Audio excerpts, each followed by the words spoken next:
خاص طور پر ہم نے تفسیر ابن کثیر اور تاریخ ابن جریر کو ترجیح دی ہے۔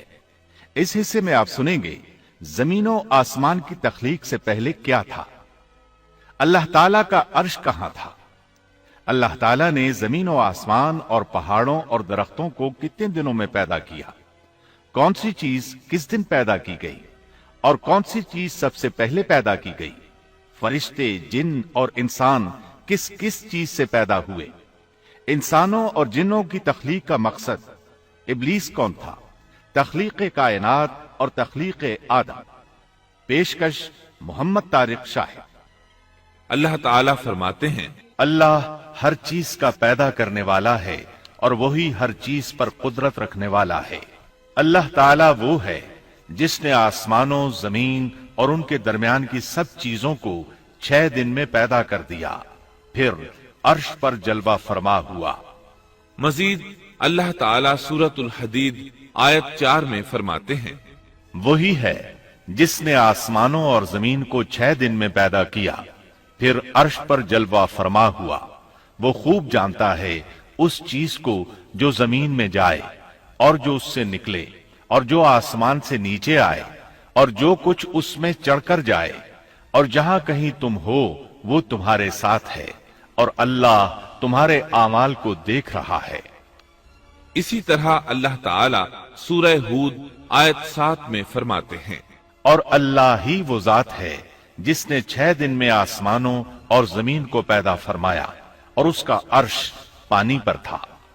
امام احمد بن حنبل رحمت اللہ علیہ نے ابو رزین عقیلی سے بیان کیا ہے، انہوں نے کہا، اے اللہ کے رسول صلی اللہ علیہ وسلم، آسمانوں اور زمین کو پیدا کرنے سے پہلے ہمارا پروردگار کہاں تھا؟ آپ نے فرمایا، عما میں تھا، یعنی اللہ کے سوا کچھ بھی نہ تھا، نہ اس کے اوپر ہوا تھی اور نہ اس کے نیچے ہوا تھی، مطلب یہ کہ کچھ نہ تھا، پھر اس نے پانی پر اپنا عرش پیدا کیا۔ گویا یہ تھی مخلوق کی ابتدا۔ امام احمد، امام ترمذی، امام ابو داود اور بہت سے دوسرے محدثین رحمہم اللہ نے سیدنا عبادہ بن صامت رضی اللہ عنہ کی روایت بیان کی ہے۔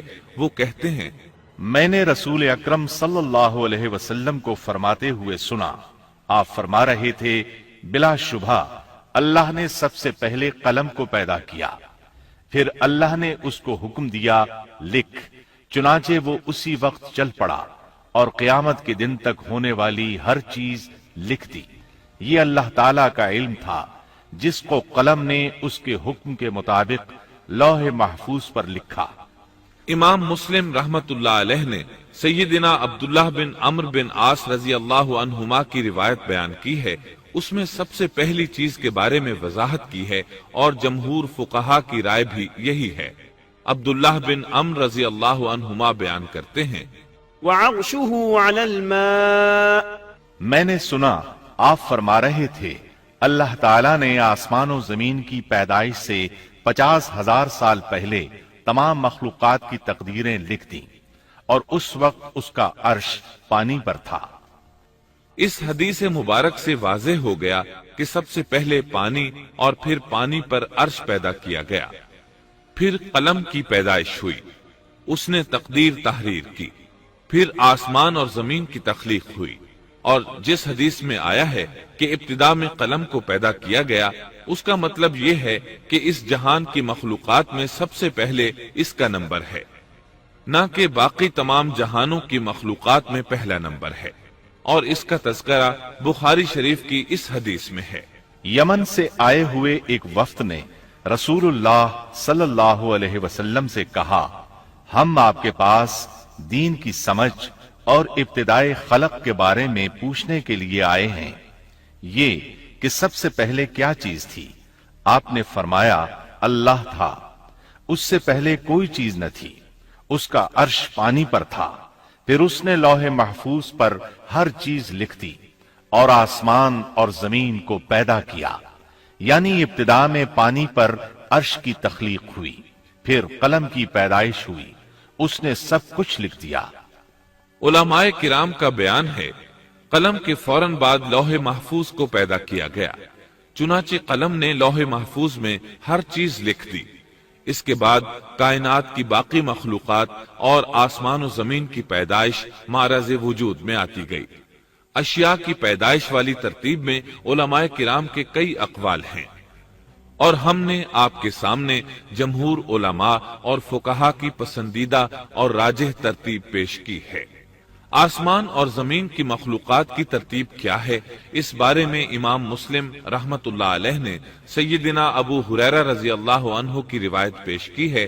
وہ کہتے ہیں، نبی اکرم صلی اللہ علیہ وسلم نے میرا ہاتھ پکڑا اور فرمایا، اللہ تعالیٰ نے ہفتے کے دن مٹی کو پیدا کیا، اتوار کے دن زمین میں پہاڑ، پیر کے دن درخت، منگل کے دن تکالیف، مصائب، جراثیم اور بیماریاں، بدھ کے دن نور کو، جمعرات کے دن زمین میں چوپایوں کو پھیلا دیا، اور تمام مخلوقات میں جمعے کے دن کی آخری گھڑیوں یعنی عصر سے رات کے درمیان میں آدم علیہ السلام کو پیدا کیا۔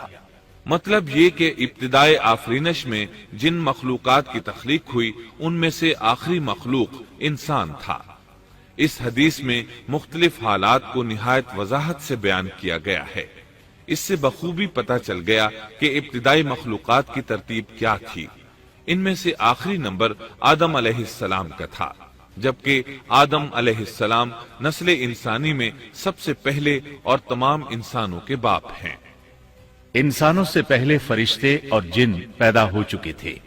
صاحب عقل مخلوقات میں سب سے پہلا نمبر فرشتوں کا، دوسرا نمبر جنوں کا اور آخری نمبر انسانوں کا ہے۔ فرشتوں کا اصل ٹھکانہ آسمان ہے۔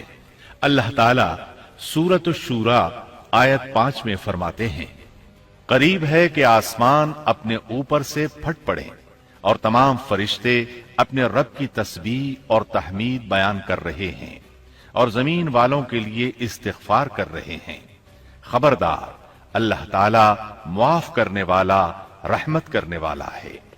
مسلم شریف میں ہے، سیدہ عائشہ صدیقہ رضی اللہ عنہا سے روایت ہے کہ نبی اکرم صلی اللہ علیہ وسلم نے فرمایا، فرشتوں کو نور سے اور جنوں کو آگ سے پیدا کیا گیا، اور آدم کو اس چیز سے پیدا کیا گیا جو تمہارے لیے بیان کر دی گئی، یعنی مٹی سے۔ فرشتوں کی تخلیق کے بعد جنوں کو پیدا کیا گیا۔ جنوں کو بھی انسانوں سے پہلے پیدا کیا گیا تھا، جیسا کہ اللہ تعالیٰ سورۃ الحجر آیت 27 میں فرماتے ہیں، اور اس سے پہلے جنات کو ہم نے لو والی آگ سے پیدا کیا۔ جنات کے بارے میں بہت زیادہ آیات و احادیث موجود ہیں۔ تہس نہس کر دیا اور وہ سمندروں کی جزیروں میں پناہ لینے پر مجبور ہو گئے۔ زمین کے ہر بر اعظم سے انہیں جلا وطن کر دیا گیا، چنانچہ آج تک ان کا مسکن یہی جزیرے اور عظیم مراکز ہیں۔ یہ واقعہ آدم علیہ السلام کی تخلیق سے پہلے ہو چکا ہے۔ احادیث مبارکہ میں ہے کہ ابلیس ملعون کا ایک تخت ہے اور وہ تمام جنات کا سردار اور حکمران ہے۔ اس کا شاہی تخت پانی پر ہے، اگرچہ اس کی متعین جگہ ہمیں معلوم نہیں۔ یہاں تک ذکر تھا سیدنا آدم علیہ السلام کی پیدائش سے پہلے کا۔ Thanks for watching. Don't forget to like, comment, share and subscribe to